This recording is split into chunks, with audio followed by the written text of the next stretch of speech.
Olá, pessoal! Estamos aqui para mais um módulo do nosso curso Sinais de Alarme no Neurodesenvolvimento, um guia para professores. Nesse terceiro módulo, vamos abordar sobre o transtorno do déficit de atenção e hiperatividade, o famoso TDAH. Bom, então, para iniciar, vamos abordar sobre o conceito. O TDAH, ele se caracteriza por um transtorno do desenvolvimento com sintomas persistentes de desatenção, hiperatividade e impulsividade. Algumas pessoas elas têm sintomas de desatenção, outras de hiperatividade e impulsividade ao mesmo tempo, enquanto outras apresentam os dois, desatenção e hiperatividade e impulsividade. Bom, o TDAH ele tem uma influência grande de fatores genéticos, mas também de fatores ambientais. Isso significa o quê? Que, por exemplo, em uma família que existe uma história de um pai, uma mãe, um irmão com TDAH, a probabilidade daquele indivíduo que a gente suspeita que tenha, ela é grande. E existem outros fatores que são ambientais, que são, do ambiente para com o indivíduo, que eles podem facilitar a manifestação desse distúrbio. Porém, isso ainda é muito estudado para a gente saber exatamente qual é a relação. Os sintomas, eles se iniciam na infância. De preferência, a gente tem que identificar esses sintomas antes dos 12 anos. É aí que a gente consegue fazer um diagnóstico de TDAH.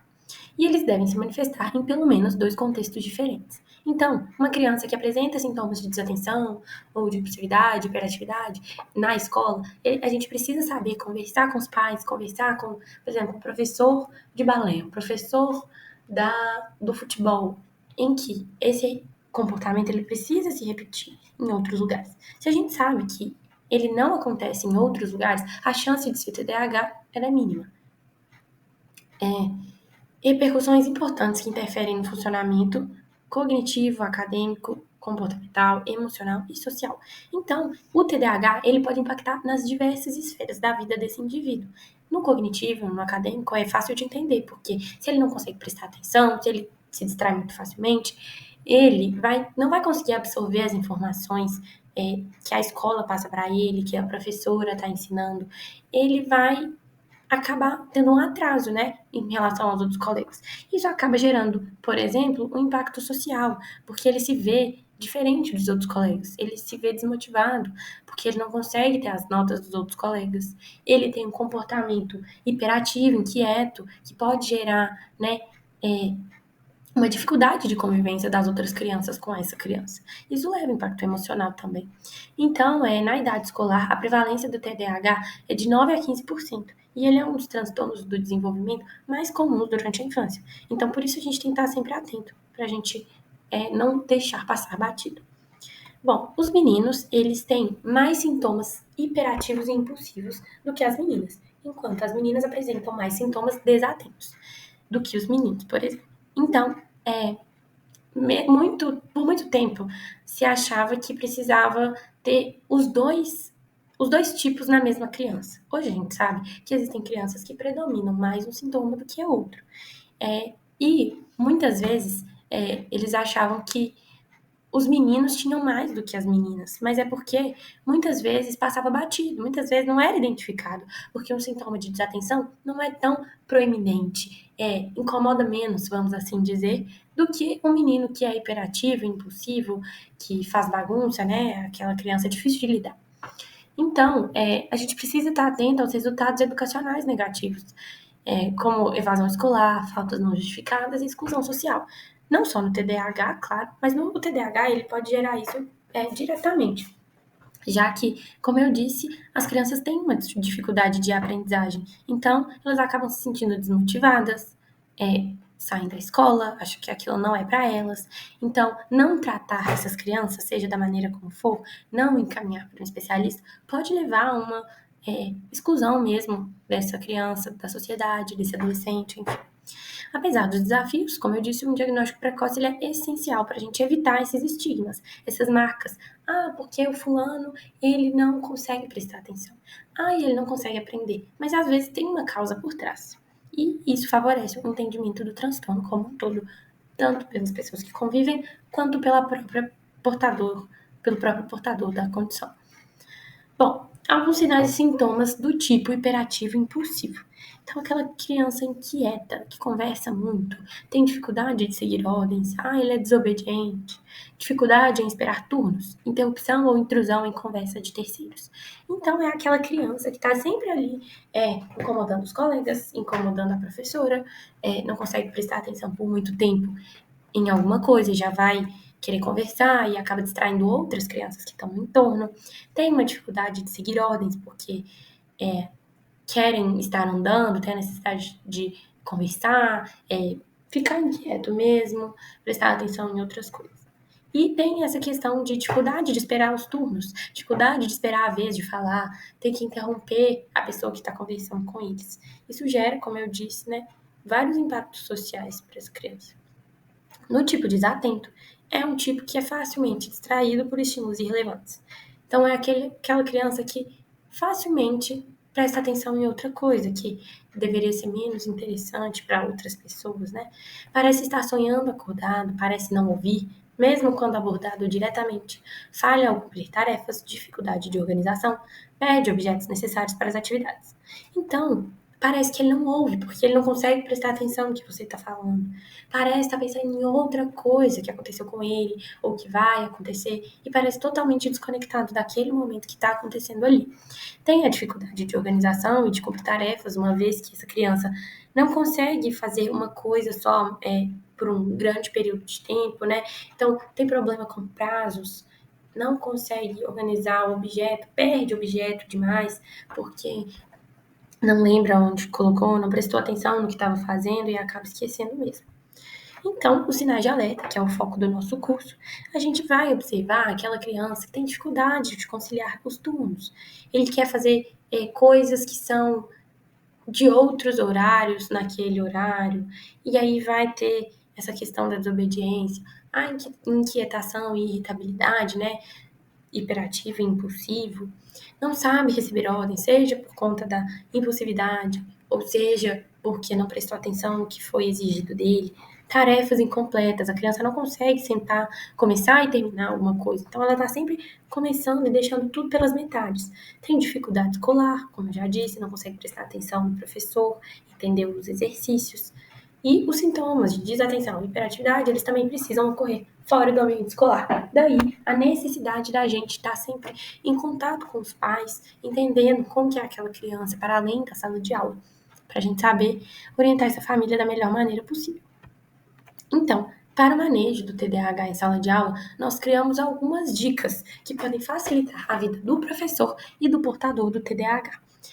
Crie regras e rotina. Então, regras vão ajudar a dar limite para os devaneios, né? Para as desatenções que podem acontecer no ambiente da sala de aula, e a rotina. Saber que existem uma sucessão de atividades que serão realizadas na sala de aula automatiza isso na cabeça da criança. Então, facilita que ele acabe uma coisa e saiba que tem que começar outra.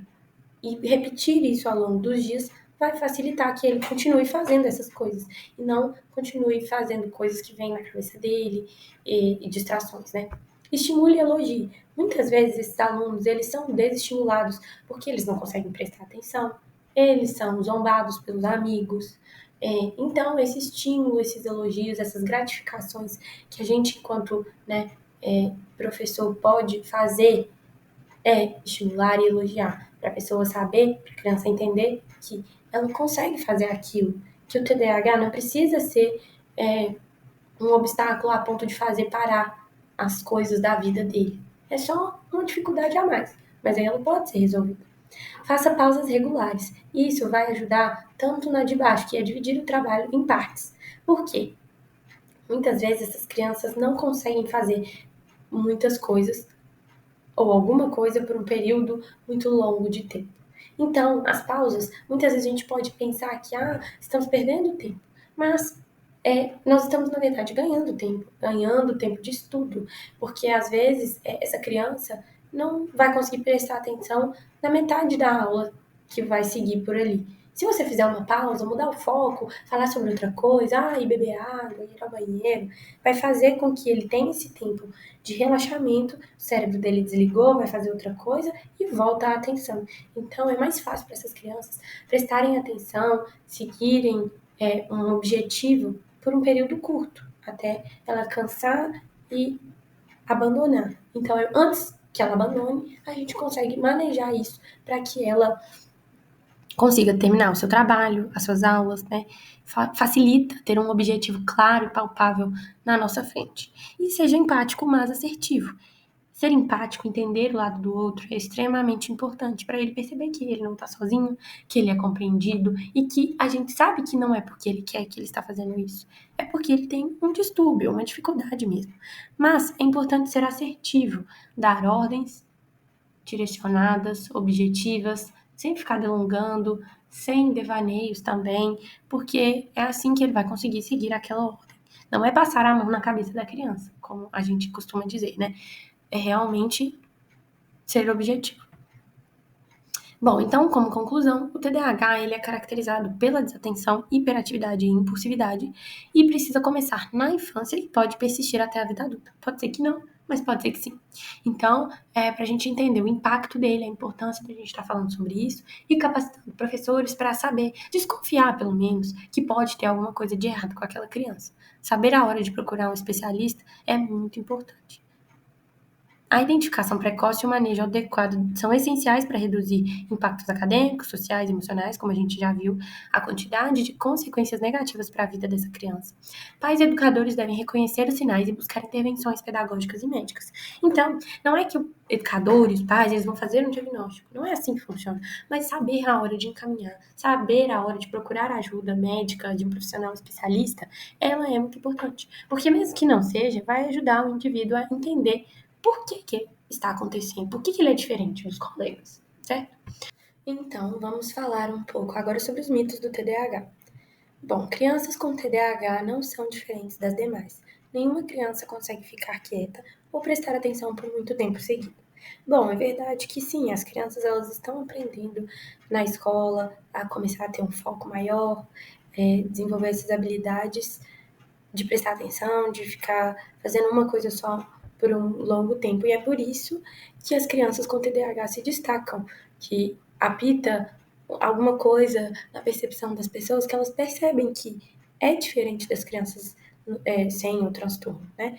E sim, as crianças são distraíveis, né? Mas a questão do TDAH é que isso é muito mais evidente, né? Isso é muito mais exagerado, assim, essa dificuldade é realmente muito grande. E por isso que a gente precisa saber perceber esses sinais para conseguir manejar ele, né? Ajudar essa criança de alguma forma a conseguir prestar mais atenção. Os sintomas do TDAH geralmente desaparecem espontaneamente no final da adolescência. Pode ser que eles desapareçam mesmo, ou pode ser que eles só se apresentam de outra forma. Porque é claro que eles não vão ser os mesmos de quando a criança era apenas uma criança mesmo, né? Porque a hiperatividade de uma criança em idade escolar pode se manifestar de uma maneira em que ela vai sair do lugar, ela vai rodar a sala, ela vai pegar um papel emprestado, um lápis, e depois ela vai esquecer o que ela estava indo fazer. Enfim, agora, no adolescente, ele sabe das regras, ele sabe o que não pode ser feito. E, às vezes, o que ele vai apresentar de inquietação vai ser uma perna balançando, ou de desatenção. Ele não vai ficar prestando atenção, evidentemente, em outras coisas, parece que está sonhando acordado. Ele vai se distrair e vai tentar buscar um jeito de amenizar isso, porque ele sabe da gravidade que é não prestar atenção em alguma ordem, né? Então, às vezes, a mudança da apresentação desses sintomas leva algumas pessoas a acharem que eles desapareceram. E, na verdade, eles só foram mais encobertos. O TDAH e a hiperatividade são sinônimos. Não é bem assim. Antes achava que a criança com TDAH, ela precisava da hiperatividade, precisava da desatenção e, né, então da impulsividade.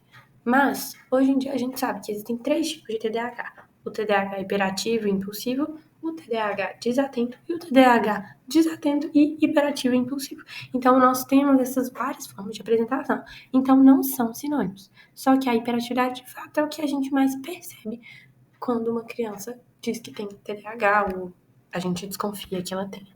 Então, esclarecendo alguns mitos, é sempre importante a gente ter consciência de que existem mitos, existem verdades, mas a gente precisa desconfiar primeiro ao invés de estereotipar as crianças. Fake news, pessoal, isso é muito importante de ser abordado, né? Com esse desenvolvimento da internet, a gente sabe que é muito comum a gente ver por aí o TikTok, uma pessoa faz um TikTok, ou leiga, ou um médico que não tem responsabilidade com o que posta. A gente sabe do peso de um médico postando esse tipo de coisa.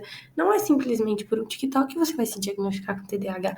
É importante toda uma avaliação, uma análise bem feita por um especialista que estudou anos e anos para poder aplicar testes, para poder raciocinar clinicamente e ver se você realmente tem ou não.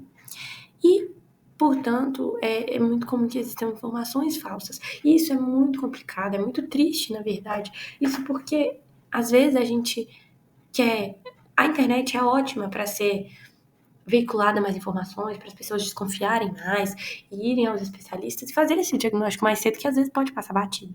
Só que, muitas vezes, existem muitas informações falsas que o público leigo acha que é verdade porque tá na internet, acha que é verdade porque um médico falou, acha que é verdade porque falaram que tem um artigo que disse tal coisa. E não é bem assim que as coisas funcionam, né? Então a gente tem que ter muita responsabilidade para veicular esse tipo de informação, para não gerar esse estigma, essa marca, essa estereotipização das crianças, dos portadores de TDAH. Então, é isso. Muito obrigada. Qualquer dúvida, estamos à disposição.